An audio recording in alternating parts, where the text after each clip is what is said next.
जय माता दी। लाल किताब के सभी प्रेमियों का मेरी इस वीडियो में स्वागत है। दोस्तों, जैसा कि आपको पता ही है कि हम लोग अब बृहस्पति देव का सभी घरों में क्या फल होते हैं और क्या उपाय होते हैं उनकी चर्चा कर रहे हैं। तो आज हम बृहस्पति देव का दूसरे घर में क्या प्रभाव होता है उसकी चर्चा करेंगे। तो जिन भी व्यक्तियों का बृहस्पति दूसरे घर में है वो इसको सुनकर इसके अंदर बताई गई बातों का ध्यान रखें। अधिकतर मैं जो देता हूँ परहेज पर। अगर हमने परहेज को अपना लिया तो हमें उपायों की ज़रूरत नहीं पड़ेगी। तो इसलिए परहेज करना इम्पॉर्टेंट है, उपाय करने की ज़रूरत ही नहीं पड़ेगी। अगर आपको डॉक्टर ने किसी चीज़ की मनाही की है, आप उससे बच कर रहते हो, तो सिंपल है कि आपको उपाय की ज़रूरत ही नहीं पड़ने वाली, आपको दवाई की ज़रूरत ही नहीं पड़ने वाली। दवाई की ज़रूरत उन लोगों को पड़ती है जो लोग परहेज को नहीं करते। ये आप रियल लाइफ में देख सकते हो। तो दोस्तों, अब हम आगे बात करते हैं बृहस्पति दूसरे घर की। ठीक है, तो बृहस्पति दूसरे घर में जब होता है तो उसे लाल किताब में जगत गुरु कहकर पुकारा गया। उसको कहा गया सबको तारने वाला गुरु, यानी वो शिक्षा देकर दूसरे लोगों की समस्याओं को सॉल्व कर सकता है। यानी जिसका बृहस्पति दूसरे घर में है उसको ये शक्ति दी गई है भगवान द्वारा कि वो दूसरों की समस्याओं को सॉल्व कर सकता है। अगर ये बृहस्पति दो स्त्री की कुंडली में है तो उसकी कुंडली में वो ससुराल घर को भी दर्शाता है। बृहस्पति यहाँ शिक्षा और विद्वता का कारक है, यानी शिक्षा कितनी होगी। बृहस्पति व्यक्ति का गृहस्थ जीवन सुखी होगा। ऐसे व्यक्ति के पास दौलत भी बहुत ज़्यादा आएगी। लेकिन अब यहाँ पे ध्यान देने वाली बात है कि ऐसा व्यक्ति सूरज के काम यानी गेहूं का काम, इस तरह के काम करेगा तो उसे मिट्टी का फल मिलेगा। लेकिन अगर ऐसा व्यक्ति मिट्टी के काम करेगा यानी शुक्र के काम करेगा, तो खेती के काम करेगा, कपड़े के काम करेगा, तो उसको इससे लाभ होगा।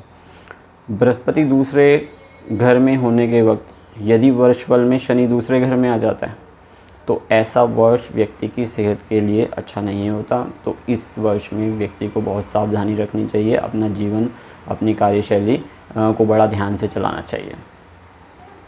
यदि शुक्र मंदा हो, ऐसे व्यक्ति का यदि शुक्र मंदा हो और शनि 10वें घर में हो तो जातक की स्त्री के लिए इसका प्रभाव अच्छा नहीं रहता।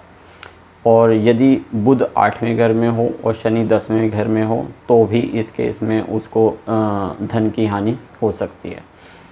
ऐसे जातक की जन्म से ही उसके पिता की धन दौलत बढ़ती रहेगी यदि ये शुभ है तो।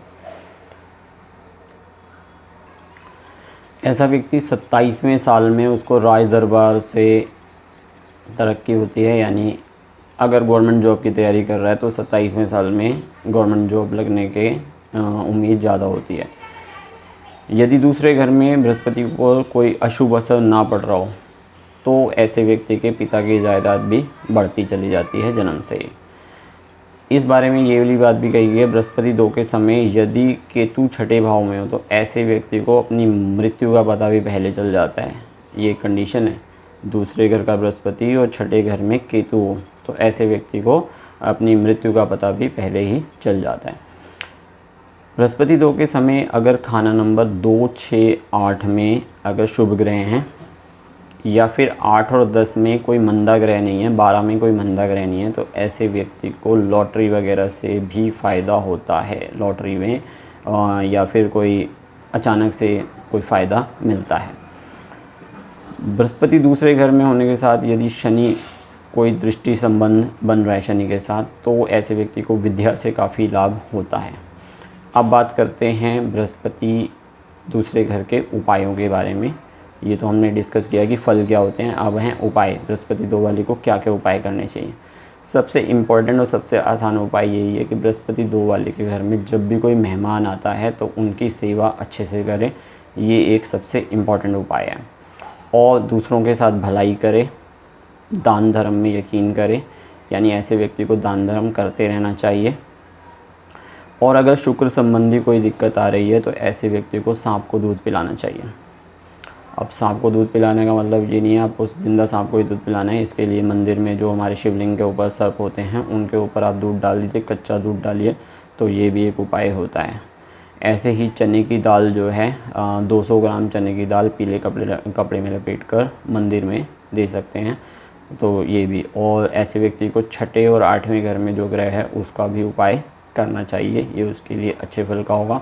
वैसे उपाय पूरी कुंडली को एनालाइज करके ही करने चाहिए, इस तरह से नहीं करने के लिए, लेकिन नॉर्मल रेमेडीज़ हम कर सकते हैं और जो परहेज़ बताए गए हैं उनका पालन कर सकते हैं, उपाय की ज़रूरत नहीं पड़ती है। तो ऐसी ही जानकारी के लिए मेरी वीडियोस को लाइक कीजिए और मेरे चैनल को सब्सक्राइब कीजिए। आपको पता है इससे हौसला बढ़ता है। जय माता दी।